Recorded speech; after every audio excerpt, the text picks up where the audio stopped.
Terrasses vides, additions salées. Dans certaines zones touristiques françaises, les vacanciers sont aux abonnés absents. En cause, les prix jugés excessifs, voire délirants, selon certains témoignages sur les réseaux sociaux.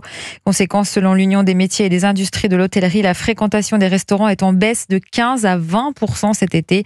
Le phénomène amplifié dans les zones très touristiques comme le Pays Basque ou le littoral méditerranéen. Pour beaucoup de restaurateurs, les tarifs élevés s'expliquent par une explosion des coûts, énergie, matières premières, loyers et salaires. Sur les réseaux sociaux, la grogne monte et professionnels et syndicats s'inquiètent d'une saison estivale en berne. Pour en parler, on accueille Alain Fontaine, président de l'Association française des maîtres restaurateurs. Bonjour Alain Fontaine. Bonjour. Merci d'être avec nous sur Europe 1. Alors vous, personnellement, vous ressentez cette baisse de fréquentation dans votre établissement parisien, le Mesturet ? Alors oui, bien sûr. Alors nous, notre baisse de fréquentation est très franco-français.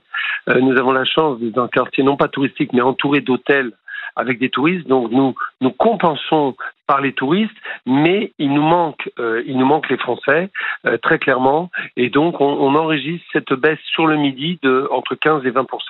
Et donc alors là je parle pour l'association des maîtres restaurateurs, on a effectivement ce même sentiment de baisse sur les côtes atlantiques et côtes méditerranéennes, où il y a une baisse de fréquentation très clairement. Entre 15 et 20%, je pense que le chiffre est tout à fait raisonnable. Sur les réseaux sociaux, on voit beaucoup de vidéos de stations balnéaires totalement désertes. Vous le ressentez au sein de votre association ? Qu'est-ce qu'ils vous disent, les restaurateurs ? Les restaurateurs nous disent tout simplement il y a deux choses. Il y a un sujet sociologique et un sujet économique. Le sujet, on va commencer par le sujet économique. Le sujet économique, c'est qu'il y a une crise du pouvoir d'achat et que la clientèle, je dirais middle game, ne vient plus du tout dans nos restaurants. Ils évitent nos restaurants parce qu'ils ont des inquiétudes pour la rentrée, parce que il y a ce pouvoir d'achat et qu'ils préfèrent dépenser sur d'autres des événements, sur des loisirs différents. Le restaurant n'est plus la priorité comme c'était avant, et donc on fait très attention à son budget. Ça, c'est très clair. Après, il y a eu une augmentation des prix, mais très très maîtrisée de la part des restaurateurs. Faut pas penser qu'ils ont été inconscients, mais à un moment donné, il a fallu répercuter la hausse des matières premières, la hausse effectivement des salaires également, puisqu'il y a eu on a augmenté les salaires pour conserver nos employés. Donc les prix ont légèrement augmenté, mais par contre, je voyage beaucoup là en France en ce moment. Je trouve que par rapport à l'année dernière, ils sont plutôt maintenus. Voire dans certaines sur la côte atlantique, voire plutôt à la baisse. Alors c'est des baisses de 1 euro sur les plats, sur les entrées. Donc je crois qu'il ne faut pas mettre tout le monde dans le même sac, mais que les prix aient augmenté ces 2 dernières années. Il faut dire oui, puisqu'il y a eu la répercussion de l'inflation. Et puis, vous avez un problème sociologique. Le problème sociologique, c'est la déstructuration des repas qui se fait depuis des années. Depuis des années, on a une sorte d'américanisation des repas où on mange très peu, on mange sur le pouce, c'est-à-dire que notre art de vivre, de se retrouver ensemble, ce qu'on appelle la commensalité, de se retrouver ensemble autour d'une table, est en train de disparaître, et c'est là l'inquiétude. Et c'est là où il faut réagir et beaucoup communiquer sur nos repas traditionnels qui ont fait la force de notre art de vivre. Et ça, c'est une vraie bataille. C'est-à-dire qu'on privilégie plutôt les fast-food aujourd'hui ? En tout cas, les jeunes générations ? Clairement oui, vous avez aujourd'hui 25 restaurants qui ferment chaque jour. Sur les 25 restaurants qui ferment chaque jour, vous avez 2 tiers, ce sont des restaurants traditionnels. Le dernier tiers, c'est effectivement de la restauration rapide, mais vous savez, c'est ce genre de restaurants éphémères qui, pendant 1 an, ils sont à la mode, ils referment. Mais par contre, nous avons des restaurants traditionnels qui ferment chaque jour. Alors, on peut pas revendre, on part à la retraite, on ferme le restaurant parce qu'il y a personne pour reprendre. Vous avez des défaillances, on va battre des records de défaillances parce que ça, c'est des chiffres qui viennent des tribunaux de commerce de plus de 10% par rapport à l'année dernière. De défaillances. Donc, de gens qui ne s'en sortent plus. Donc, on a clairement un vrai sujet. La situation est relativement dramatique pour la restauration traditionnelle et je pense que là c'est un sujet non pas de demande de baisse de charges de subventions, de communication, de rediriger la clientèle vers les restaurants traditionnels. Moi je le vois, vous parliez de mon restaurant tout à l'heure, quand vous pensez qu'en pleine canicule je fais une centaine de couverts, je vends des têtes de veau, je vends des bourguignons, des blanquettes, les touristes ne s'y trompent pas, ils veulent cette restauration traditionnelle, des cuisses de grenouille, des soupes à l'oignon, mais par contre les Français, eh bien les Français, ils boudent cette restauration traditionnelle. C'est très gênant et c'est pas seulement un problème de prix, c'est un problème sociologique également. Et les supermarchés développent aussi des plats préparés de meilleure qualité. Est-ce que c'est une concurrence directe ? Ah ben c'est une concurrence directe, évidemment. Je veux dire que la restauration est ouverte à tous les vents de la concurrence. On n'a pas su se protéger, mais nous sommes tous responsables. Hein. Attention, il ne faut pas se tourner à chaque fois vers le gouvernement. Nous sommes tous responsables. Nous n'avons pas su protéger, et pourtant nous l'avons inscrit au patrimoine immatériel de l'UNESCO, hein, le repas gastronomique des Français. Eh bien, nous n'avons pas su le protéger. Nous n'avons pas su communiquer dessus, parce que c'est ce qui fait partie de notre art de vivre. C'est un ciment très fort de notre sociabilité. Et pour autant, nous avons laissé les fast-foods s'implanter, les sandwicheries s'implanter. Quand on voit le directeur de la stratégie de McDonald's qui annonce qu'il va implanter des McDonald's dans les villes de moins de 3500 habitants, et puis évidemment, il faut donner aux municipalités les moyens de dire non, de dire stop, on veut des bistrots, on veut des cafés, on veut des restaurants. C'est très clair. Mais pour ça, là, il faut nous aider en termes de communication. Est-ce que vous pensez que les habitudes qui ont été prises pendant le Covid, donc de cuisiner chez soi, de commander en ligne et même le télétravail, est-ce que c'est quelque chose qui est resté ancré et qui peut expliquer aussi cette baisse de fréquentation ? Ah ben ça l'explique totalement. Ça fait partie d'un des éléments. Alors, pour vous donner un chiffre, je l'ai quelques-uns déjà, mais 25% des gens qui ont essayé la livraison à domicile l'ont conservé comme habitude de restauration. On a perdu des millions de personnes. Et puis, vous avez le télétravail. Le télétravail qui est très important, avec des gens qui dépensaient, et on va revenir au fameux titre restaurant. Le titre restaurant qu'ils le dépensaient, ils ont des réserves. C'est pour ça que récemment, vous l'avez peut-être entendu, j'ai demandé le déplafonnement total pour les restaurants, pas pour les supermarchés. Les supermarchés restent à 25 €, mais que les réserves que les gens qui font du télétravail puissent dépenser d'un seul coup au restaurant, de rebooster l'envie d'aller au restaurant, que ce soit bien sûr fléché vers les restaurants traditionnels, fait maison et autres, mais il faut absolument utiliser tous les moyens qui sont là pour reflécher et rediriger la clientèle vers la restauration traditionnelle. On sait faire. Nos cuisiniers sont de bons cuisiniers. On sait faire. On a les meilleurs centres de formation au monde, les CFA, les lycées hôteliers. On sait faire de la cuisine en France. Ne laissons pas la place à des gens qui ne savent pas la faire. Christiane souhaitait réagir au Standard d'Europe 1. Bonjour Christiane. Bonjour tout le monde. Bienvenue Christiane, vous nous appelez d'où ? De Seine-et-Marne. D'accord, alors vous, est-ce que vous allez moins souvent au restaurant qu'avant ? Oui, sincèrement. Je suis retraitée et ma foi, c'est vrai que les prix vraiment ont flambé, quoi. Même quand on prend des plats pas trop exagérés, quand on voit le résultat, on fait attention, quoi. Votre pouvoir d'achat a baissé ? Ah oui. Ou les prix ont augmenté aussi ? Ah oui, partout, hein, de toutes les façons, même quand vous allez faire vos courses, il faut regarder à deux fois tout ce qui se passe, hein, parce que c'est vraiment ça a flambé, tout a flambé. Hein. Alors il faut faire attention, quoi. Alors le restaurant, on revient sur le restaurant, c'est vrai. Faut faire pour vivre un peu normalement, mais c'est vrai que je vais beaucoup moins au restaurant. Voilà, si un restaurant de votre quartier fermait, Christiane, est-ce que ça vous toucherait personnellement ? Écoutez, il y a un restaurant qui a fermé depuis longtemps et ça me touche parce que là, c'était de la cuisine familiale, comme disait le chef cuisinier. Là, c'était de la cuisine familiale et on se régalait et c'était très raisonnable, voilà. Et ça, il a raison parce que la cuisine familiale, maintenant, si on faire du moderne et c'est là, c'est vrai. Une bonne tête de veau, et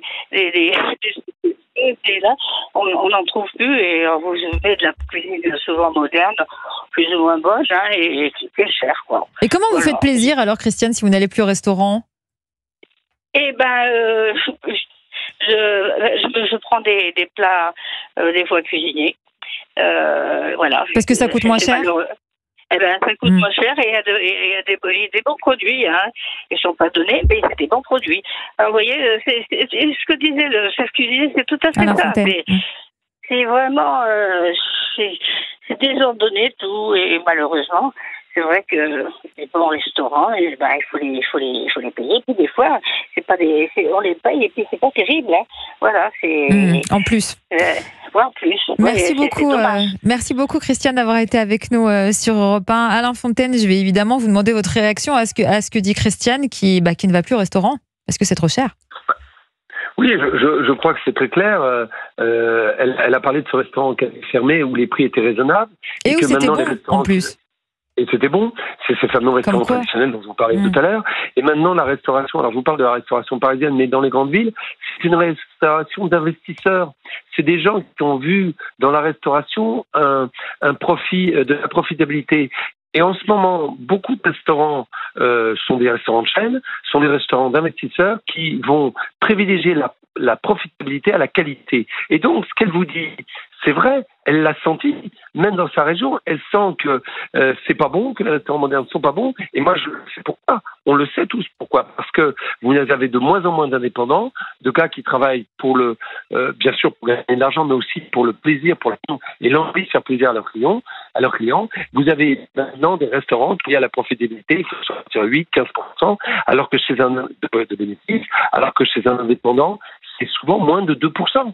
Mais quand vous êtes tributaire d'actionnaires et d'investisseurs, vous cherchez la profitabilité, vous cherchez la baisse des salaires, et c'est souvent pour ça que les gens ne viennent plus chez nous, ils mettent tout dans le même sac et ils viennent plus chez nous, et vous cherchez bien sûr la profitabilité, vous la cherchez en minimisant les coûts et les coûts matières, en n'achetant pas toujours de l'agriculture française. Et c'est pour ça que notre souveraineté alimentaire est en jeu aussi là-dessus. La restauration traditionnelle, c'est des gens qui travaillent aussi avec des producteurs locaux et avec l'agriculture française. Oui, c'est important de le souligner. Tout à fait ce qu'elle dit. Tout à fait. On a Henri qui souhaitait réagir également au standard. Bonjour Henri. Bonjour à tous. Vous nous appelez d'où Henri ? Alors de la région lyonnaise. D'accord, alors 69. Eh oui, 69. Alors vous, est-ce que vous allez moins souvent au restaurant qu'avant ? Alors moi déjà, je fais partie des gens qui vont presque jamais. Bon. Parce que c'est pas une histoire de coût.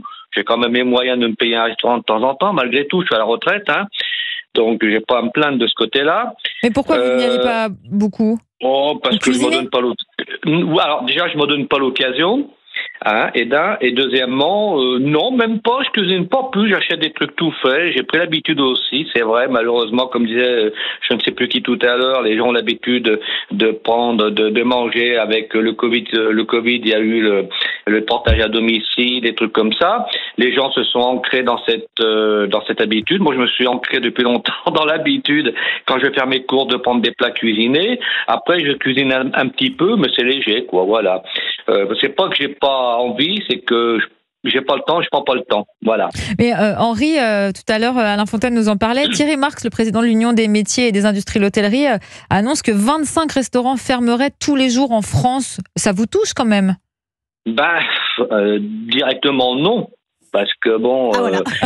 Ça le mérite d'être clair. Non, mais je vais être clair. Vous savez, les entreprises de toutes sortes qui ferment, faut peut-être qu'elles se remettent en question. Faut dire que dans ce pays, on est le pays le plus taxé. Et donc, les professionnels de tous bords sont taxés au maximum aussi.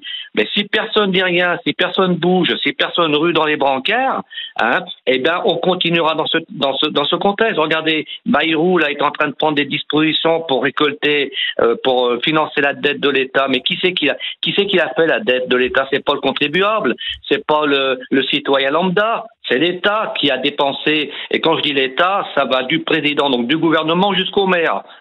Tous les politiques confondus sont fautifs à ce niveau-là. Et évidemment, pour prendre de l'argent, on en prend un peu de partout. Donc du coup, dans la restauration comme ailleurs, les prix augmentent et les gens ont des charges de plus en plus lourdes, donc ils n'ont plus les moyens ou très peu de moyens. Donc à un moment donné, ils font des priorités, puis c'est tout. Je veux dire, c'est pas le citoyen lambda qui est fautif, c'est ni le professionnel de tout bord, c'est l'État. Mais par contre, le citoyen lambda, qu'il soit professionnel ou privé, il se donne pas la peine de renverser la vapeur. Oui, restez avec nous, Henri. On va continuer à en parler dans un instant. Alain Fontaine aussi, restez avec nous. On va parler de ces charges qui pèsent évidemment sur les restaurants. Alain Fontaine, justement, notre auditeur Henri nous parlait des charges qui pèsent sur les restaurateurs. Les prix des matières premières ont explosé, on le sait. Comment ça se traduit pour vous au quotidien ? Alors, au quotidien, si vous voulez, on a un sujet de concurrence, donc on ne peut pas faire n'importe quoi avec les prix. C'est pour ça qu'attention à la flambée des prix, elle n'existe pas vraiment ou elle existe rarement. Les prix ont été maîtrisés, mais dans les premiers temps, il a fallu contenir, si vous voulez, équilibrer nos entreprises. Alors, comme on a une concurrence entre les restaurants, il faut faire très attention de ne pas augmenter trop les prix, et donc il a fallu maintenir. Mais après, ça devient incompressible, si vous voulez. Il faut faire un geste vers l'augmentation des prix si on ne veut pas réduire la qualité.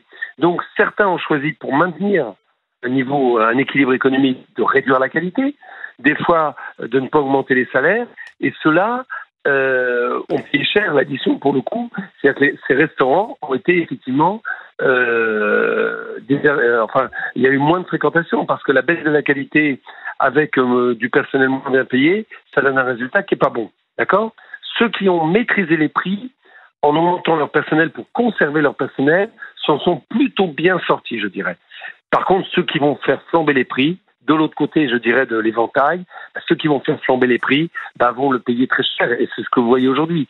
Donc je crois que ce qu'il a fallu faire depuis maintenant 3 ans, c'est de maîtriser les prix, de surveiller, alors c'est pas notre rôle, nous on est derrière les fourneaux, mais c'est de contrôler la gestion très fine de nos entreprises, que ce n'est pas facile, maintenir notre personnel pour pas qu'il parte, donc augmenter les salaires mais de façon raisonnable, et donc c'est un travail d'acrobate, c'est un travail d'acrobate, mais ça peut passer. Par contre, je répète, ceux qui ont joué la profitabilité ou du moins essayé de sauver leur entreprise en baissant la qualité, en baissant les salaires, ils ont perdu. Et ceux qui ont fait flamber les prix, ils ont perdu aussi très clairement.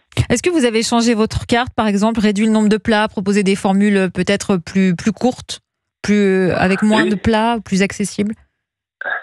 Alors moi, non, je n'ai pas fait. J'ai maintenu les prix au mieux. Je n'ai pas fait d'augmentation depuis plus d'1 an. Donc ça a rogné sur mes frais de gestion. Bien évidemment, j'ai des frais de gestion où il faut que je fasse très attention.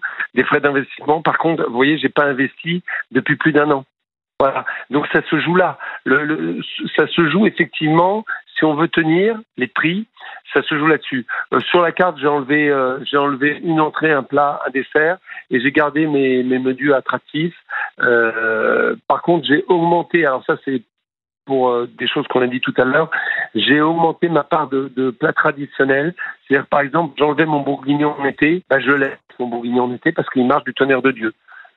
Voilà, je enlevais mes escargots en été, je les conservais parce que je m'aperçois qu'on a une clientèle qui recherche cette restauration traditionnelle, comme le disait votre interlocutrice tout à l'heure. Donc oui, il y a des modifications, mais je dirais qu'aujourd'hui on est au chevet de nos établissements pour la plupart d'entre nous, et on surveille non pas l'agonie, c'est pas ce que je veux dire, on surveille au jour le jour pour avoir un diagnostic le plus précis possible pour savoir ce qu'attendent nos clients et comment on peut répondre à l'attente des clients. C'est un travail qu'on ne savait pas faire il y a encore 15 ans. On a appris à le faire et je pense qu'il y a quand même de l'espoir parce qu'il y a des jeunes qui arrivent. Encore faut-il qu'ils puissent acheter, qu'ils puissent être entourés au niveau économique pour qu'ils puissent acquérir des affaires. Mais il y a des jeunes, il y a de l'espoir quand même dans cette jeunesse qui arrive. Bon, c'est au moins un message positif pour finir. On va remercier Henri au Standard d'avoir été avec nous et merci à vous Antoine Fontaine.